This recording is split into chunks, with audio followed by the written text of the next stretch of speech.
Y entonces las personas te cuentan la historia y dicen, llevo 7 años buscándolo, llevo 8 años. Y pues es complicada esa historia. 32 años después de su último crimen, lo atrapan gracias al ADN, a la tecnología del ADN. Un día, platicando con sus papás, le confiesan pues que la robaron.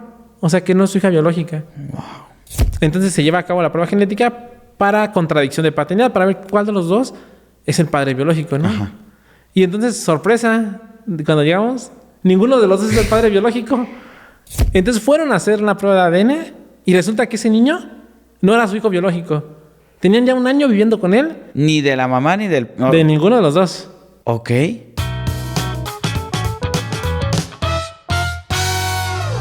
Hola, ¿qué tal amigos? ¿Cómo se encuentran? Espero que muy bien. Bienvenidos sean a un nuevo capítulo del podcast de Pepe y Chema. Recuerden todos que yo soy Pepe y también Chema. Y hoy traemos un capítulo de estos capítulos que a ustedes les agrada mucho. ¿Por qué? Porque hoy tenemos a un invitado que pertenece a toda esta, como me gusta llamarle, a toda esta Liga de la Justicia aquí en la Ciudad de México, que trabajan en el INCIFO, Instituto de Ciencias Forenses de la Ciudad de México, pues que se encargan de atender todos estos casos, pues que ustedes ya bien conocen. Agradecemos a mi amigo Chris, que se encuentra con nosotros, y también les mandamos un abrazo a nuestros amigos pues de allá del INCIFO, porque siempre han tenido esta gran apertura y darle todo el reconocimiento y los aplausos que se merecen por la labor que están realizando. Y pues nada, hoy tenemos a mi buen amigo Chris. Él es biólogo. Amigo, cuéntame brevemente de ti. Okay, muchas gracias. Sí, es correcto, soy biólogo. Soy egresado de la FE Zaragoza y actualmente me dedico al área de genética forense. Soy perito en genética ya desde hace 6 años. Ok, ¿qué es la genética? Y básicamente, ¿cuál es su propósito dentro de lo que tú haces? O sea, ¿cuál es la importancia? ¿Qué es y para qué sirve ahí con ustedes? Claro, la genética va a ser un área de las ciencias forenses que se va a encargar del análisis del material genético, es decir, del estudio del ADN bajo un marco legal. Okay. Es decir, siempre tiene que haber un contexto legal para que pueda llamarse forense. Dentro de sus aplicaciones son distintas, hay varias de ellas. Sin embargo, la que más destaca es la identificación humana. Okay. Para poder identificar a una persona, cabe señalar que cada persona va a estar integrada por un 50% del material genético heredado vía materna y uno vía paterna. Okay. De esta manera podemos conocer marcas, o más bien analizar marcas, para poder identificar a una persona. Eso es lo que se va a encargar la genética forense.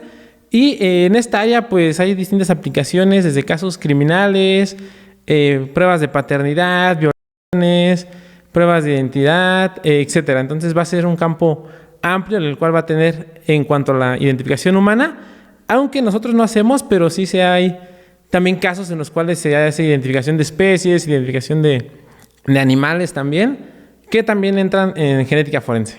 Ok, entonces estoy entendiendo que tal cual no es como solamente identificación humana de personas que ya tal vez murieron, sino también personas que están vivas, que hay que reconocer, o tal vez por temas de facultades mentales hay que hacer este tipo de cosas, ¿o no? Es correcto, no se va a limitar a cadáveres o a restos óseos, sino también se va a ampliar a casos, por ejemplo, de las cosas que más hacemos en instituto, son pruebas de paternidad. De los casos más comunes es cuando pues existe un vínculo afectivo entre dos personas y después este vínculo se rompe, ¿no? Entonces, dentro de este vínculo o de esta relación hay niños. De los más comunes es una demanda de parte de la mamá hacia el papá, porque pues no quiere hacerse cargo de las responsabilidades que pueda llevar, ¿no? Como una pensión. Ok. Y se vienen unas historias por ahí, porque yo he tenido el privilegio de poder platicar con Chris previamente, y hay unas historias bastante interesantes que sé que les van a llamar poderosamente la atención. Pero antes de que lleguemos a eso, Chris, yo tengo una duda. Para realizar un proceso de ver el ADN, ¿cómo se realiza? ¿A través de qué cosas se puede ver el ADN? Pues recordemos que el ADN pues va a ser una biomolécula, es decir, va a estar dentro de todas nuestras células, y eso es algo también una fortaleza de la genética, es decir, que nosotros vamos a tener el mismo ADN desde antes del nacimiento y hasta después de la muerte, y va a estar en todas nuestras células, llámese cabello, sangre, saliva, cualquier fluido, cerilla, hay estudios de heces fecales, De cualquier fluido va a poder encontrarse. Cualquier cosa que esté en nuestro cuerpo puede ser analizada. Exactamente. Y bueno, de manera muy, digamos, los pasos para poder llevar a cabo un estudio de ADN es primero que se hace una extracción. Si recuerdan sus clases de biología, Híjole. pues dentro de la célula va a haber algo que se llama núcleo. Ajá. Y dentro del núcleo va a estar el ADN. Ajá. Entonces, digamos que si nosotros queremos llegar al ADN, tenemos que romper esta célula y el núcleo para poder acceder a la información sin dañar el ADN. Es complicado, va a depender del tipo de muestra que estemos trabajando. No es lo mismo para nada un hueso, que son los restos más difíciles de poder perfilar, a una saliva, una sangre de una persona que esté viva. ¿Cuál ha sido el proceso más difícil de todos los que has hecho? ¿Cuál ha sido híjole, hermano, me trajiste lo que menos sirve para esto? En particular, ¿recuerdas algún caso que ha sido muy complicado de identificar? Sí, recuerdo que hay casos, o sea, es frustrante siempre porque son restos óseos. Pero más allá de esto es que a veces es la única muestra que hay. O sea, a lo mejor otras disciplinas pues solamente tienen, por ejemplo, no sé, odontología, dientes, la oportunidad de dientes, ¿no? Dactiloscopía, pues huellas dactilares. Pero nosotros tenemos la oportunidad de obtener ADN o una posible fuente de cualquier resto óseo que, digamos, son los más duraderos. Entonces, en ocasiones, pues se encuentran fragmentos muy, muy pequeños pues a veces ni siquiera se reconoce de qué parte del cuerpo es. Y pues tenemos que echar mano de ello para poder obtener un perfil genético. Es frustrante porque a veces, o sea, lo más difícil es que haces 1, 2, 3 extracciones, te llevas meses, pero finalmente dentro de un estudio de ADN hay una familia que está esperando un resultado y que a veces tiene muchas esperanzas en una prueba de ADN porque siento que algunas series, televisiones, demás, han hecho que el boom de la genética, que todo se puede resolver por genética, que cualquier muestra, vemos en las series que una mancha, alguien tocó el picaporte de una puerta, se obtiene ADN, lo mete a una base de datos y obtiene hasta dónde vive, ¿no? Sí, el rostro y toda la cosa. Exacto. Pero aquí en la realidad es distinta. Entonces, pero esas ideas las tiene la gente. Okay. Y entonces piensa que se puede hacer y cuando llega a un laboratorio tiene toda la esperanza. Hay casos en los cuales nos han llegado con cenizas, ¿no? Y, o sea, pues no salen los resultados y en algunos casos son frustrantes cuando van a servir o es información para poder resolver un caso, para poder hacer. Pero incluso cenizas te puede sacar algo de repente o no. Pues hay algo de difícil, literatura, pero, o sea, yo diría que es nula la posibilidad. Sí, hay literatura donde se ha obtenido, pero es nula. Tú me estabas comentando que de repente me llamó la atención que me dijiste, bueno, hasta del excremento se puede sacar. ¿Alguna ocasión te ha tocado que te den eso como una cuestión de estudiar? No, a mí no me ha tocado, pero es literatura en la cual se ha obtenido de heces fecales. Ok, perfecto. Oye, y dentro de estos casos, tú tienes 6 años ya dedicándote a esto, ¿me comentaste? Sí, es correcto. Dentro de estos 6 años, ¿cuál fue el primer caso que en lo particular a ti te marcó, te hizo entender que el lugar donde estabas era un lugar muy importante o que te haya marcado y tú hayas dicho, wow, o sea, mi trabajo está aportando para tal situación o tal caso? Sí, tengo una historia relativamente bonita, yo pienso. Okay. Digo, casi siempre cuando haya un contexto legal, hay una historia detrás, ¿no? Sí. Que en la mayoría de casos no son bonitas. Pero es un caso en el cual yo me toca quedarme de guardia, digamos, en estas fechas del 24, 31, en estas fechas decembrina, hace aproximadamente 3 años. Y en ese momento teníamos un convenio. Ajá. Entonces, a veces nos llegaban muestras de Estados Unidos. Okay. Entonces, sucede que teníamos que tomar muestra a una señora que ella vivía indocumentada en Estados Unidos. Okay. En todo esto se desarrolla cuando está Trump. Okay. Y con estas situaciones de los indocumentados. Okay. Entonces, ella la atrapan, la agarran y la regresan a México. Pero ella tiene una niña allá en Estados Unidos de la cual pues no tiene documentos. Entonces, la niña se queda en Estados Unidos. Yo considero que se queda en una distancia como aquí el DIF o algo así. No tengo certeza en dónde está. Uh-huh.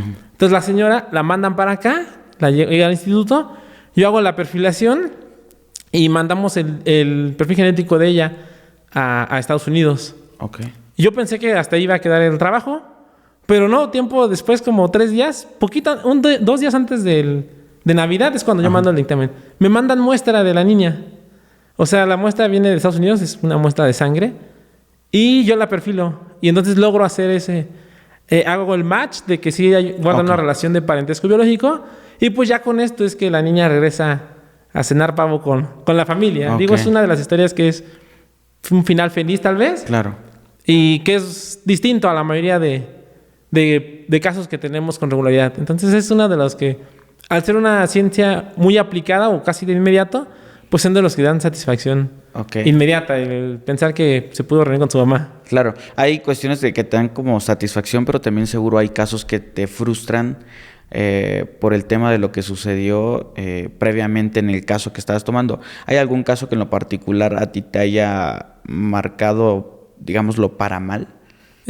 Bueno, yo pienso que más allá de la genética, y yo he visto a mis compañeros aquí decirlo, siempre cuando llegas al área forense, ver un cadáver es de los que te impacta, ¿no? O sea, de manera inmediata. Entonces yo creo que cuando llego al forense y veo esta parte, es algo que me impacta y me llama mucho la atención. El primer caso, cuando yo bajo a la mitad, lo que veo es un niño de 10 años que se ahorcó con un cinturón. No sé más de la historia, pero veo el cuerpo y pues te imaginas mil cosas, ¿no? O sea, ¿qué problemas pudo haber tenido? ¿Qué pasa? Ves el cinturón alrededor de su cuello. O sea, es algo impactante y que seguramente recordaré por el resto de mi vida. Son situaciones muy particulares en el área forense, ¿no? Más allá de la genética que marcan tu vida. Y en ese caso, a ti te toca hacer también estas pruebas de ADN, aunque ya digamos, el cuerpo se sabe quiénes son los papás, etcétera. ¿También se tiene que hacer este proceso o solamente es cuando son desconocidos? No, solamente es cuando son desconocidos, es cuando se hace eso. O también hay situaciones muy complicadas en las cuales, digamos que se tiene identificada a la persona, pero no hay algo que lo relacione. Es decir, recientemente tuvimos un caso en el cual, pues, un familiar de una persona llega a su departamento y encuentran el cadáver, ¿no? Entonces ya se lo llevan y todo. Pero esta persona, digamos que la relación no era la mejor. Entonces no tenía documentos, que era una relación de tío-sobrina. Entonces no tenía un documento que dijera que era su tío. Entonces, aunque estaba bien identificada, correspondía con todas las características físicas y demás, no se le podía entregar el cadáver porque no había algo que lo relacionara. Entonces se tuvo que hacer un estudio de genética para de esta manera hacer ese vínculo biológico y de esta manera ya poder hacer una entrega. Y de hecho eso ha pasado en varias ocasiones, o sea que se tiene identificado, pero no hay algo que los vincule. O sea que... Como somos novios, digámoslo así. Exactamente. Pero en ese caso sería pues mucho más difícil todavía porque ahí sí, por más muestra que se haga, pues ¿cómo demuestras que sean novios, no? Exacto. Una de las limitantes de la genética es que siempre vas a requerir una comparación. Entonces va a haber dos tipos de comparaciones, con familiares o con ella misma. Entonces a veces objetos personales, labiales, maquillaje, cosas así, se pueden hacer, ¿no? Sobre todo cuando son hijos adoptados, por ejemplo, también. Pues o sea, tienes bien identificado a la persona, pero no hay un vínculo biológico que te pueda decir. Entonces habrá casos en los cuales, pues digamos que habrá otras disciplinas que puedan ayudar a identificar y ya solo genética dice si existe ese vínculo o no. Pero pues muchos de los que llegan, o algunos de los que llegan, son completamente desconocidos, mueren en vía pública, en condición de calle. Entonces no se tiene registro de ellos. Entonces solamente las personas que no están identificadas, nosotros tomamos muestra. Y también, bueno, realmente ya nos las manda el médico, ¿no? Con todos los protocolos que tienen de calidad, nos las manda el médico. Y también de aquellos que son restos óseos. O sea que no hay, pues, manera de identificarlos si no es por genética. También nosotros tenemos muestras de ello. Ok, perfecto. Oye, estabas mencionando varias cuestiones que me parecían interesantes de dónde se puede aplicar. Me decías que incluso también en casos de violaciones o abuso, ¿cómo funciona eso? ¿Cómo, por ejemplo, una niña, digámoslo así, o una persona va y dice tal persona cometió tal cosa? Y ahora, ¿ustedes cuál es el proceso que hacen como para checar esta cuestión del ADN? Okay. Generalmente estos casos ya son los menos, los trabaja más la fiscalía, pero sí nos llega a tocar. Hay un caso, va a depender de las circunstancias. Tuve un caso en el cual me marcó también bastante. Me llama la MP, me dice, oye, yo pienso que se puede hacer algo de genética, pero la verdad es desconozco qué se puede hacer, ¿no? Entonces me llama a comparecer para que yo pues la oriente. Y que se me hace algo importante porque pues no, a veces los MP o jueces, autoridades, no requieren saber todas las disciplinas, para eso estamos pues los auxiliares de la justicia. Trabajar en equipo. Exacto. Entonces me manda a llamar y me dice, oye, mira, pues léete este expediente y yo sé que hay algo genético que se puede hacer, ¿no? Entonces ya leo el expediente y marca esto. Es una chica de 12 años que ella menciona que fue violada en 2 ocasiones por, digamos que el hijo de la casera. Ella rentaba en unos departamentos. Okay. Y entonces el hijo de la casera es quien ella acusa al hijo, ¿no? Okay. Para ello ya han pasado 7 años. Es decir, la chica ya tiene cerca de 20 años. Y producto de esto, de la segunda que ella marca, hay un niño, hay un bebé. Bueno, que en este caso ya tendría cerca de 6, 7 años. Ya no es tan pequeño, ¿no? Tan bebé. Pero resulta que el hombre que acusan está detenido, ¿no? Okay. Entonces, pues en estos puntos, por ejemplo, nosotros no tomamos muestra fuera del instituto. Requerimos que sea llevado al instituto. Ajá. Entonces ya lo llevan al instituto, se le toma muestra de sangre y saliva, son las muestras que tomamos, pues una prueba de paternidad. O sea, porque en casos, digamos, de violaciones más recientes, pues a lo mejor del semen que haya dejado el perpetrador, pues se puede obtener un perfil.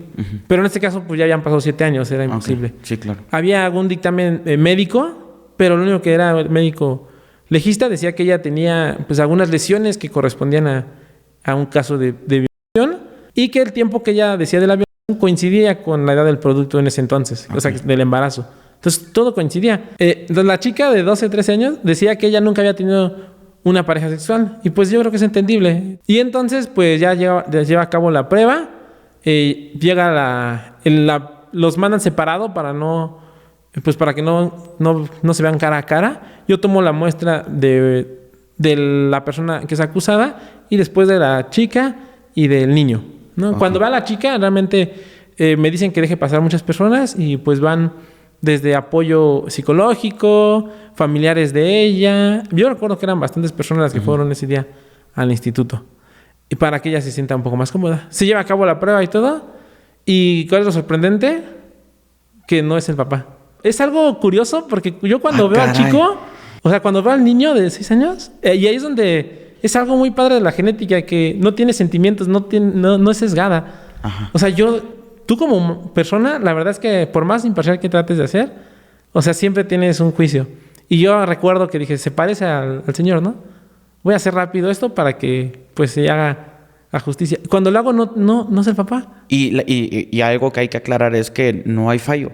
Exactamente, no hay falla. O sea, las máquinas, por eso te decía, no hay sentimientos, no es que la máquina vaya a mentir, no es interpretación. Son valores que yo veo del análisis del ADN y veo que no es el papá.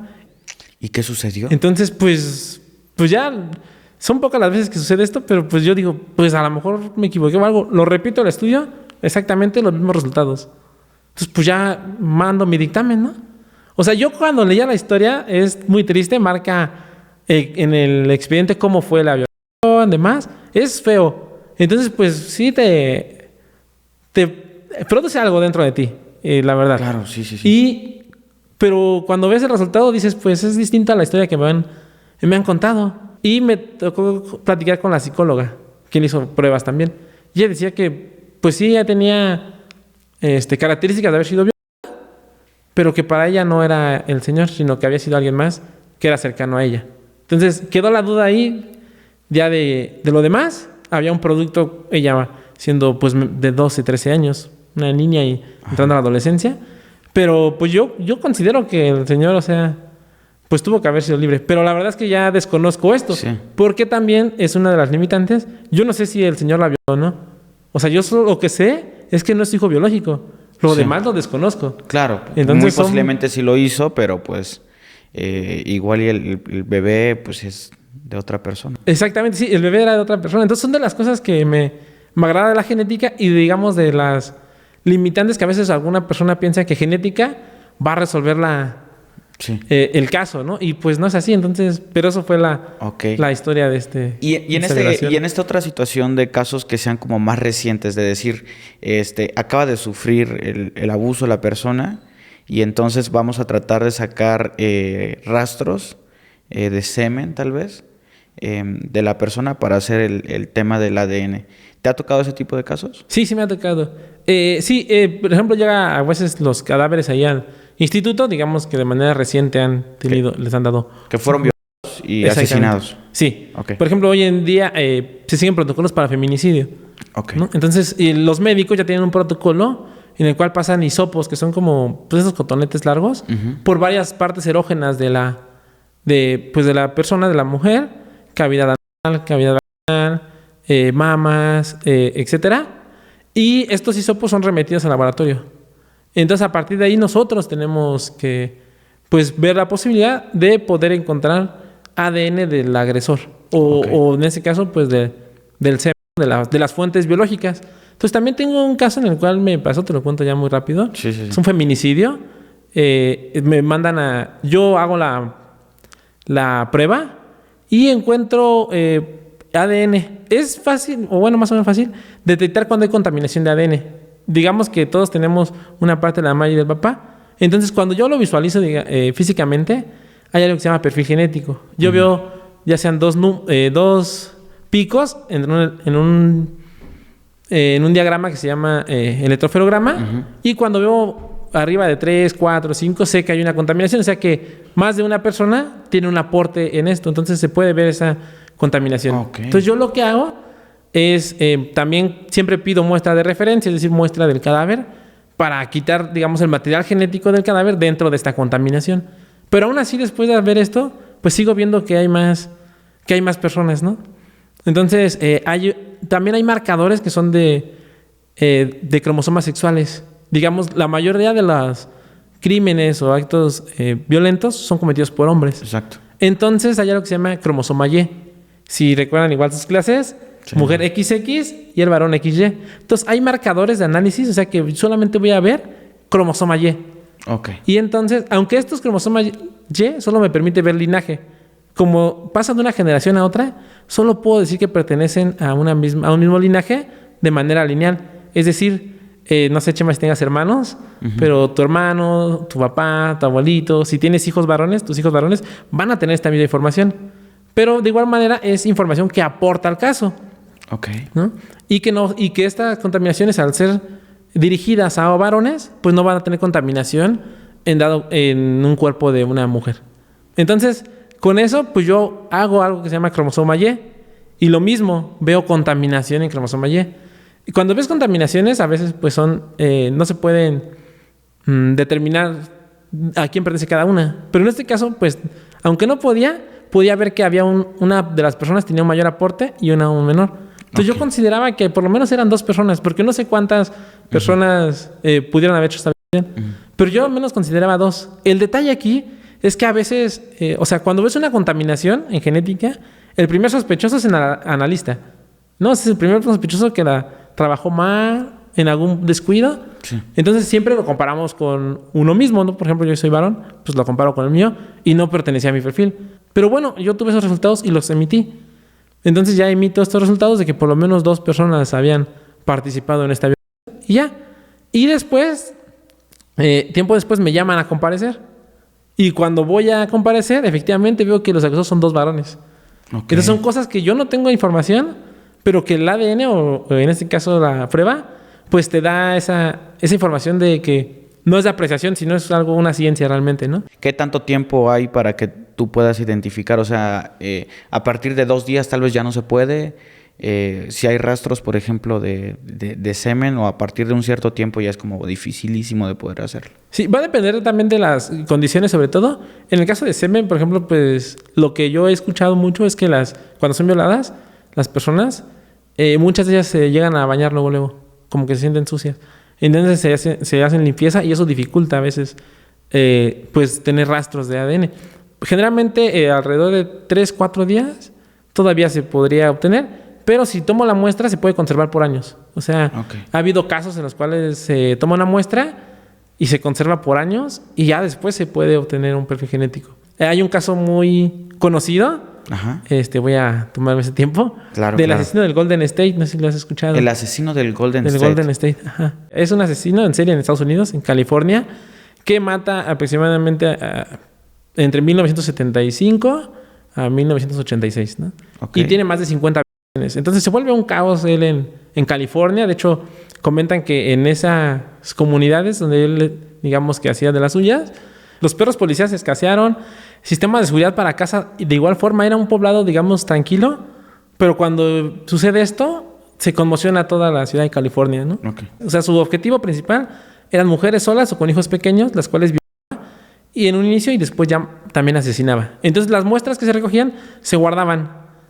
Y pues fue hasta 2018 cuando es arrestado. Cuando la prueba de genética realmente viene a revolucionar la identificación humana, en 1985, Alex Jeffrey digamos que la pone en la mesa. Y es a inicios de los 90, poco antes, donde se expande a todo el mundo y ven que es una prueba fiable y que es científica. Entonces, de estas muestras que han resguardado, comienzan a hacer la perfilación. Y es como ligan estos acontecimientos. O sea, que la misma persona que cometió un delito aquí, lo hizo acá. Entonces, se dan cuenta que es la misma persona quien ha hecho todos estos casos. Más de 50 millones. Wow. Pero no logran dar con él. Comienzan a hacer, digamos, perfilaciones de que puede ser un guardia, alguien entrenado, demás. Pero no dan con él. O sea, no hay una forma de dar con él. Y le llaman casos fríos en Estados Unidos aquellos casos en los cuales han pasado más de 5 años de un suceso y no tienen ni la más remota idea de por dónde seguir buscando. Ok, nada más para saber si estoy entendiendo bien. Se dan cuenta que todas las violaciones pertenecen a una persona, pero no saben quién es la persona. Es correcto, sí. Ok, ajá, ¿y luego? Cambian al fiscal como a la encargada de la búsqueda. Dicen, pues tú es este caso frío, porque se jubila, de hecho, o sea, no es por otra cosa.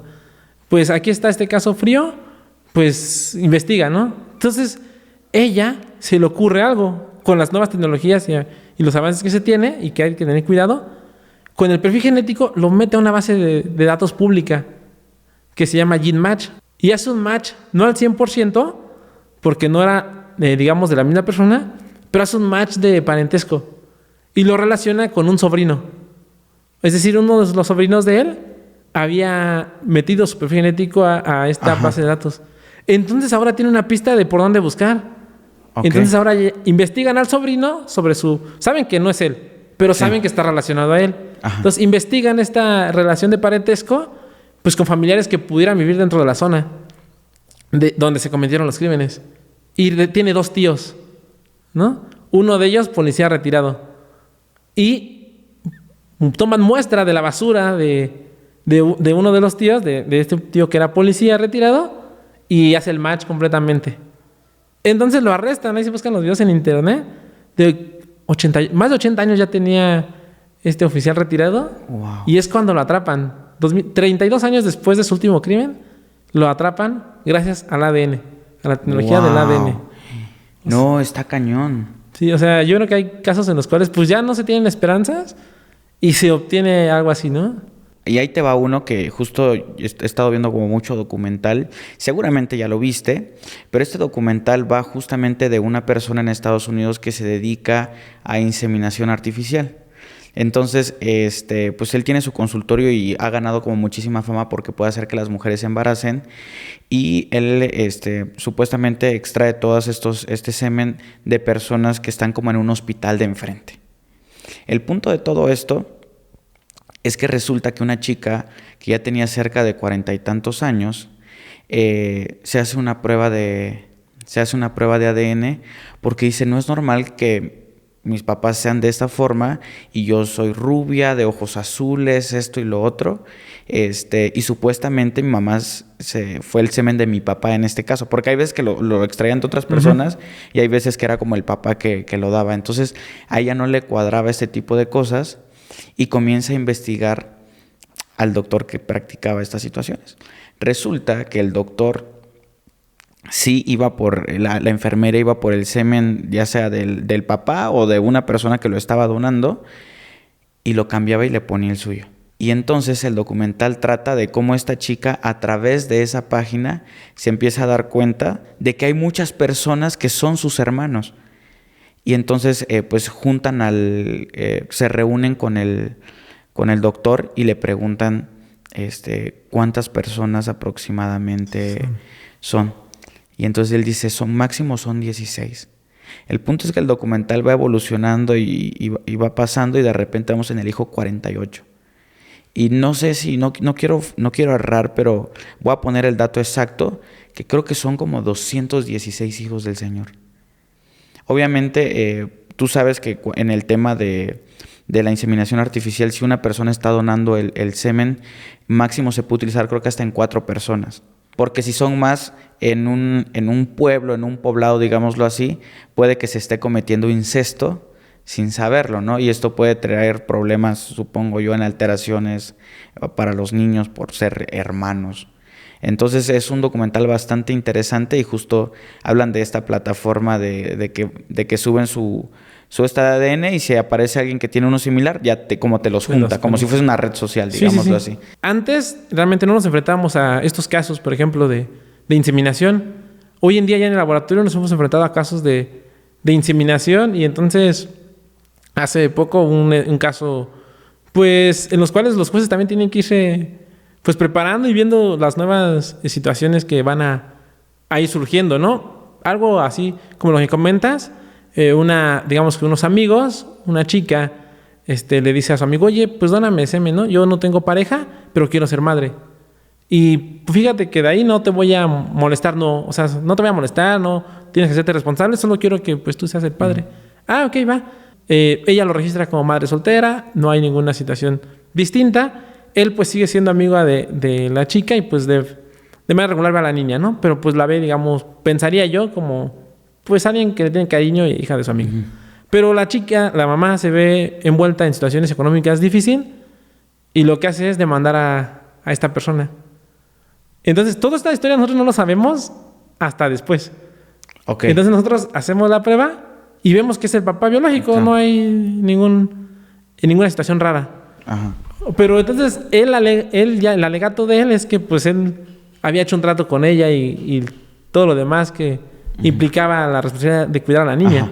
Pero, pues digamos que por ser buena onda o no sé cómo se pueda decir, ahora ya tenía una hija de la cual legalmente se tiene que ser responsable. Porque digamos que al menos lo que queda claro en juzgados cuando se trata de menores es que el interés superior es el del menor. O sea, que el niño tenga una identidad y que esté protegido ante la sociedad, digamos, que conozca su origen biológico. Entonces, en este tipo de situaciones, y han pasado ya varios casos como este y otros de vientres subrogados, que la verdad es que no hemos llegado a comprender todavía lo que se puede hacer con este intercambio de material genético. De hecho, en México, hace poco asistí a una plática y decía que solamente hay 2 estados que tienen legislaciones en vientres subrogados. Si no me recuerdo, es Tabasco y Sinaloa. Okay. Fuera de ahí no hay más legislaciones. ¿Vientres subrogados qué son?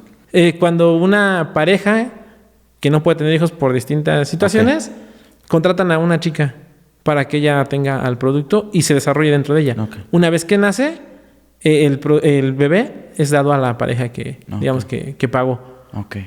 Pero también pues el intercambio genético y demás, hay muchas cosas que todavía no se saben, o sea, hasta dónde vamos a dónde vaya. Y la genética también sigue avanzando, ¿no? Así como te comenté este caso de la lesión del Golden State, pues nosotros también resguardamos muestras porque hay muestras que no nos salen ahora, pero pensamos que en unos años vamos a tener tecnologías distintas para poder analizarlas de una mejor forma y generar resultados. O sea, entonces sigue avanzando la genética, la sociedad, sigue habiendo cosas que están por verse, ¿no? Hoy en día hay algunos marcadores genéticos, yo considero que todavía están, digamos, en un inicio, pero que te pueden hacer tu fenotipo, es decir, cómo eres físicamente, ¿no? Color de ojos, color de cabello. A través del ADN. A través de una muestra de ADN, ajá. O sea, y esto sirve para... Un putrefacto, por ejemplo. Sí, exacto, para desconocidos y para crímenes también. O sea, cuando tú cuando encuentras una mancha de sangre, bueno, una fuente biológica dentro de una escena de crimen, podrías conocer un poco acerca de la persona físicamente, ¿no? Digo, está como todavía empezando, pero ya existe. O sea, ya color de ojos, color de cabello y ascendencia también te indica. O sea, un par de marcadores que ya te puede indicar. Wow, ya es muchísimo, o sea, sí es algo increíble, wow. Oye, dentro de estos casos que vas a mencionar, la verdad es que me parecen todos bastante increíbles. Me mencionabas hace ratito de un caso en particular que también fue muy curioso y muy famoso incluso, de una chica que se reencontró con su familia tiempo después. Sí, a mí me llamó mucho la atención esta parte. Cabe señalar que siempre hay algo que te afecta, ¿no? Yo, por ejemplo, tengo niños pequeños. Okay. Entonces, siempre yo creo que los casos que están relacionados a niños, pues me mueven, ¿no? O sea, me conmueven bastante. Resulta la siguiente historia, que hay una chica, una señora, si no me recuerdo el nombre, se llama Lorena. Okay. Y entonces Lorena ha buscado a su hija por 27 años. Okay. Ella relata que fueron a Chapultepec. Yo creo que muchos de la Ciudad de México han ido a Chapultepec. Para los que no son de la Ciudad de México, es un parque, se llama Bosque de Chapultepec, como muchos árboles, muy bonito. Vamos a dejar algunas imágenes por ahí. En algún punto se descuidan. La verdad no he escuchado por qué se descuidan, pero sueltan la mano de la niña en algún punto y la niña se la lleva a otra pareja. Entonces se la lleva a la otra pareja y se la lleva a Toluca, que es pues un municipio no tan alejado de la Ciudad de México, ¿no? Está más o menos como a 40 minutos, bueno, entre 40 y 2 horas, dependiendo de tanto tráfico. De dónde va, ¿no? Y entonces la niña, pues de un lado tenemos a Lorena, que es la mamá biológica, y a su esposo, que no recuerdo el nombre, buscando a la niña de nombre Juana. Okay. Y por otro lado tenemos a una familia que se lleva a Juana y le dice que se va a llamar Rocío. Pero ella, la pareja que la rapta, ella tiene hijos biológicos. Okay. O sea, digamos que ella tiene hermanos. Okay. Pero ella dice que siempre sintió que la trataron distinto a sus hermanos. Pues platicando con sus papás, le decían que nació el día que la robaron, ¿no? O sea, su fecha de nacimiento fue el día que ellas la robaron. Ese le decían que era su fecha de nacimiento. Y entonces ella siempre se sintió un poco rara. Cuando ella tiene hijos pues, relativamente joven, y ya más grande, un día, platicando con sus papás, le confiesan pues que la robaron. O sea, que no es su hija biológica. Wow. Entonces ella comienza a unirse a páginas de Facebook, de internet, donde buscan niñas. Y de acuerdo a su edad, pues comienza a buscar boletines que tengan que ver con esas fechas. Hasta que en uno de ellos, ella se identifica. Dice, esa niña soy yo. Entonces ve todo el volante, ve que ahí ve la coincidencia de la fecha de nacimiento con la fecha en que se pierde la niña. Y algunas características físicas ella siente que es ella, ¿no? Que la reconoce. Ajá. Entonces en los boletines casi siempre trae el nombre de la asociación y los números y todo. Entonces ella dice, pues voy a hacerme una prueba. Voy a llamar a estos números, llama a los números y la Fiscalía de la Ciudad de México, quien recibe el caso, dice, pues vamos a hacer una prueba en este caso de maternidad. Porque, o sea, son 27 años, no es un día a otro. El papá de ella, el papá biológico, fallece. Entonces, pues, el papá falleció sin conocer a la niña, ¿no? Ya me adelanté el resultado. Y entonces la fiscalía, de hecho, lo presenta, hace la prueba de maternidad entre la niña que se llama Juana en un inicio y después de nombre Rocío, con la mamá que se llama Lorena. Ajá. Y efectivamente hay un vínculo biológico y marca que es su hija. Entonces, es una historia, digamos, pues no sé si decirlo padre o no, porque son 27 años. Sí, claro. O sea, lo que ha pasado y todo lo que implica. O sea, ella tiene hoy en día otro nombre y hay muchas preguntas que quedan pues al aire, ¿no? O sea, desde el registro de Juana ahora como Rocío, ella ya tiene hijos que llevan los apellidos de los demás y también las personas que se la llevaron, pues hasta donde me quedé, estaban detenidas y estaban siendo acusados pues de secuestro. Entonces es un cambio de vida completamente distinto. El señor fallece sin conocer a su hijo. O sea, cuando él se va, pues seguía en la búsqueda, ¿no? Y esto es complicado, o sea, es muy difícil esta parte, porque a veces nos toca también a nosotros en el instituto recibir personas que a lo mejor hay un posible restos óseos que puedan coincidir con su familiar. Y entonces las personas te cuentan la historia y dicen, llevo 7 años buscándolo, llevo 8 años, y pues es complicada esa historia, pero gracias al ADN pues se pudo hacer este vínculo, ¿no? Que pues 27 años después pasó y fue muy sonado, o sea, sí, está en esta historia de 27 años de un reencuentro entre la mamá y su hija biológica. Wow, híjole, estoy bastante impresionado con las historias que me estás contando. Yo sé que el público también.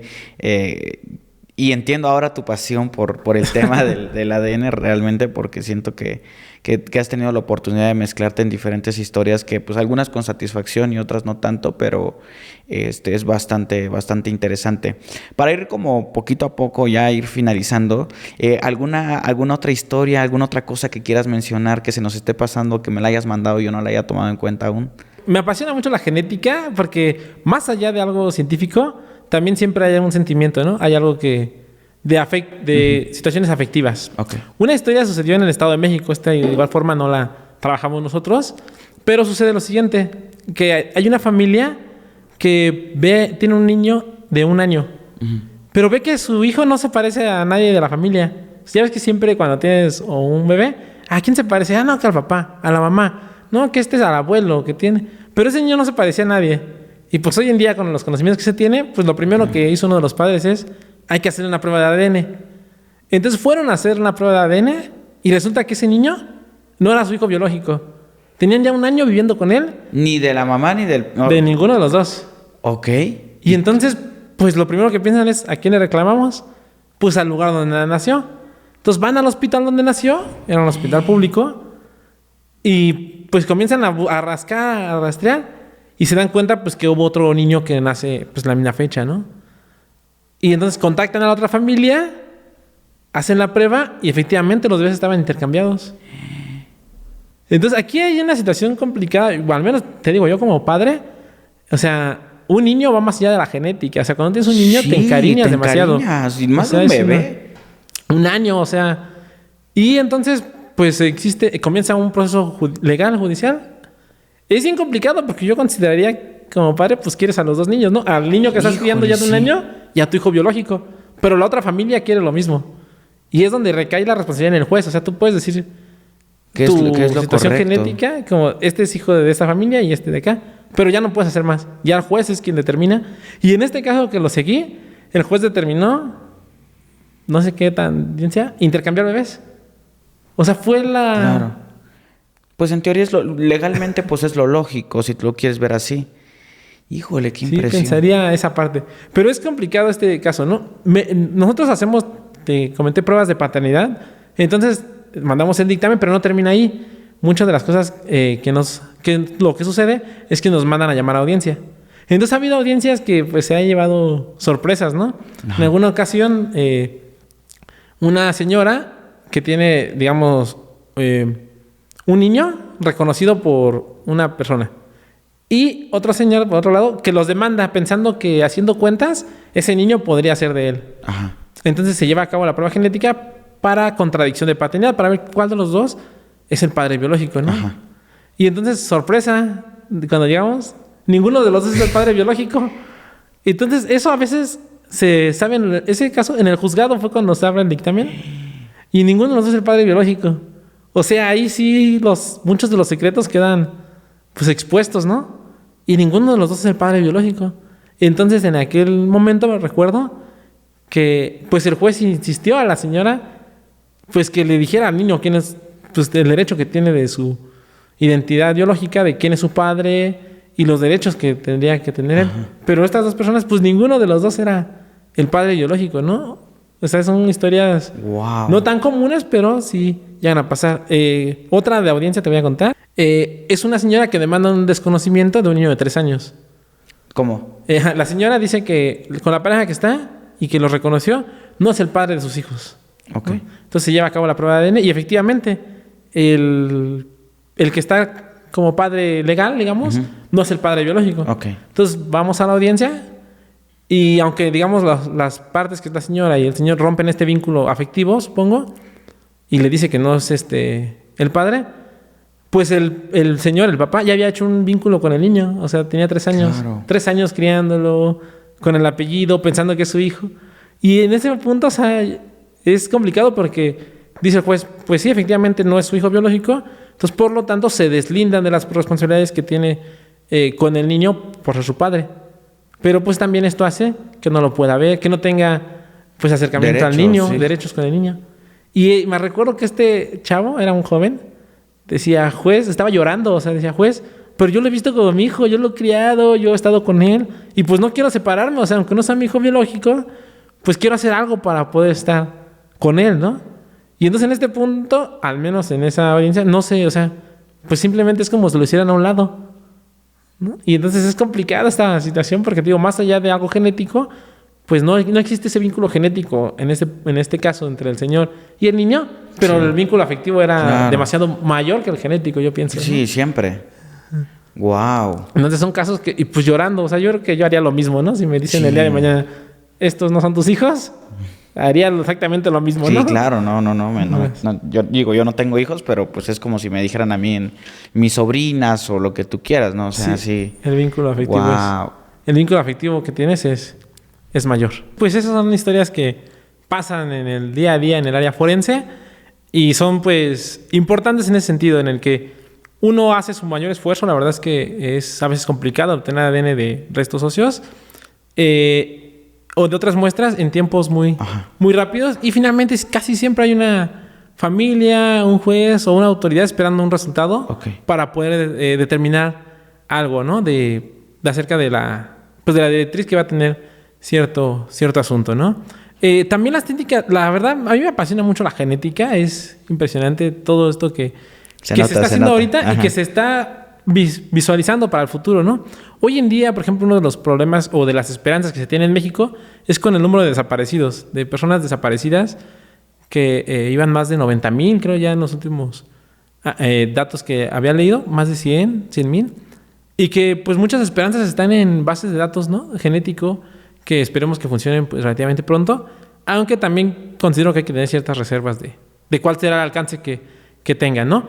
Y también las técnicas de genética forense, o bueno, las mismas técnicas que se ocupan en genética forense, se han aplicado a otros ámbitos, ¿no? En la identificación animal ha habido algunos casos documentados, porque aquí en México realmente se hace poco, pero por ejemplo sé que la UNAM hace pruebas de paternidad en perros, ¿no? Para saber si un perro tiene cierto pedigrí o demás.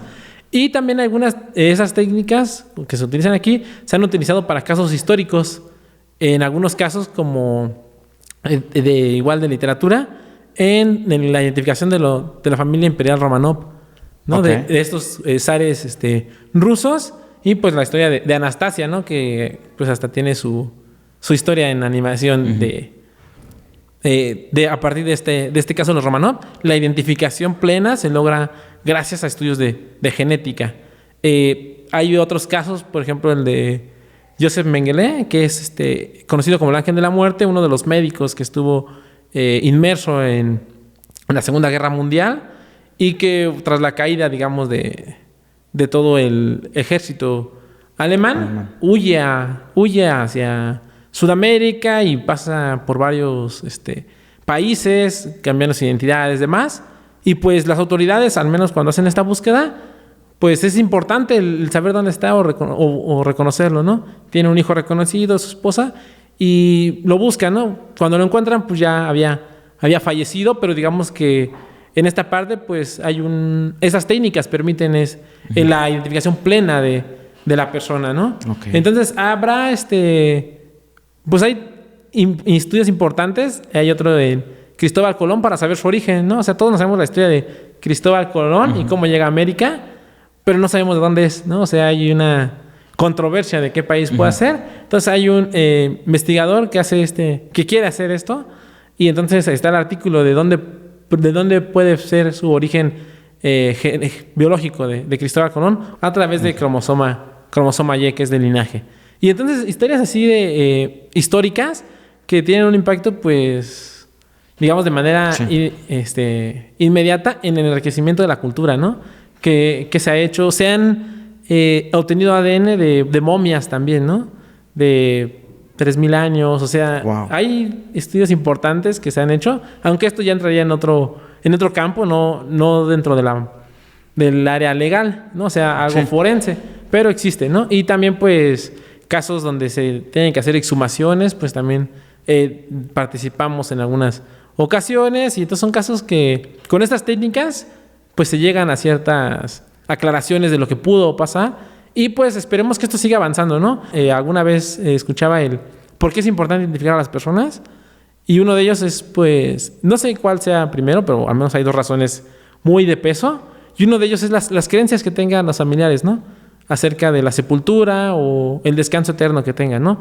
Hay personas, por ejemplo, pues que son recias a cremar a una persona. Hay otras que dicen, no, pues él quería ser cremado. Y eso, al final de cuentas, en un lugar como eso trae mucha paz, ¿no? El hecho de que tú hayas buscado un familiar por años, 3 años, 5 años, y sepas finalmente dónde está, qué pasó con él, trae paz a la persona, y al menos sabe, pues digamos, está tranquila, y puede tener un luto de acuerdo a las creencias, ¿no? Claro. El otro punto importante para la identificación humana, pues es propiamente el esclarecimiento de un crimen o de un hecho delictivo, ¿no? Entonces también hay casos así. Hay casos bien interesantes. Perdón. No, digo, hay de todo por lo que estoy escuchando. Y obviamente sé que mucha gente me lo va a pedir, porque la verdad es un capítulo que en lo personal a mí me ha atrapado mucho por la información tan interesante que traes. Así pues te quiero extender la invitación para una segunda ocasión y poder platicar de todo esto que estás hablando, de las exhumaciones, de esto, de lo otro, porque creo que valdría la pena también conocer estas otras caras que tiene, ¿no? Sí, muchas gracias. Sí, esperemos que sea del agrado y si quieren, pues aquí estaremos contando más historias acerca de esto. Aplicaciones infinitas, casos, bueno, muchas aplicaciones, tiene muchos casos relevantes y que día a día pasan, o sea, el hecho de secuestros, lamentablemente pasan muchas cosas. Uno generalmente no espera, cuando sale de casa siempre espera regresar, y guardar una muestra de ADN, el tener conocimiento acerca de ello, podría ser importante para la identificación plena de una persona. Ok. ¿No?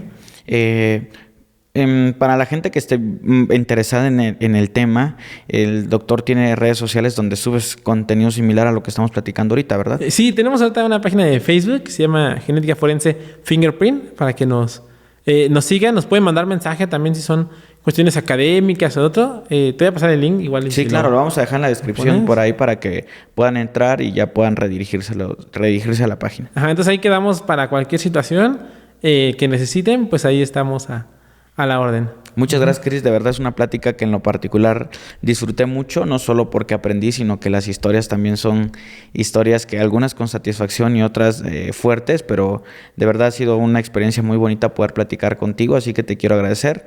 Te hago nuevamente la invitación para platicar en una segunda ocasión y pues no sé si gustes despedirte de la gente o algo que quieras agregar. Sí, muchísimas gracias. Aceptamos la invitación para estar aquí en otra ocasión. Y sí, es importante el hecho de... En el ámbito forense, algo que te llama la atención siempre es servir a las personas. Me parece que es algo que nos identifica como personal forense o como personas. Y siempre tratamos de hacer las mejores cosas, ¿no? De las cosas que podría decirle a las personas es que pues literalmente disfruten de la vida. Uno nunca sabe cuándo pasan cosas, cuándo sales y cuándo no regresas. Que disfruten, que hagan las cosas que tengan que hacer y pues que sean conscientes siempre de las responsabilidades que tengan, ¿no?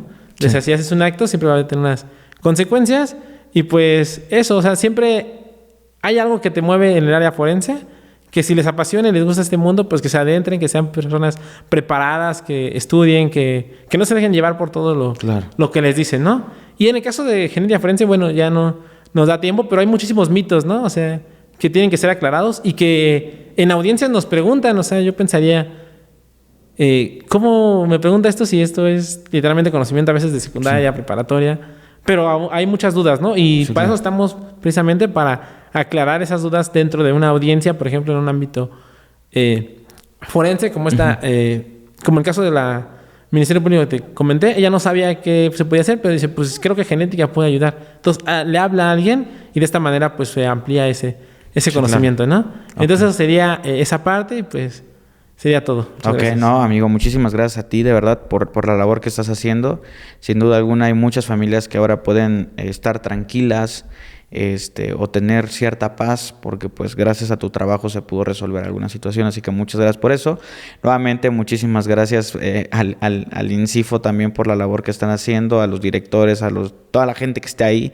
De verdad, mi reconocimiento más amplio y sincero para ustedes.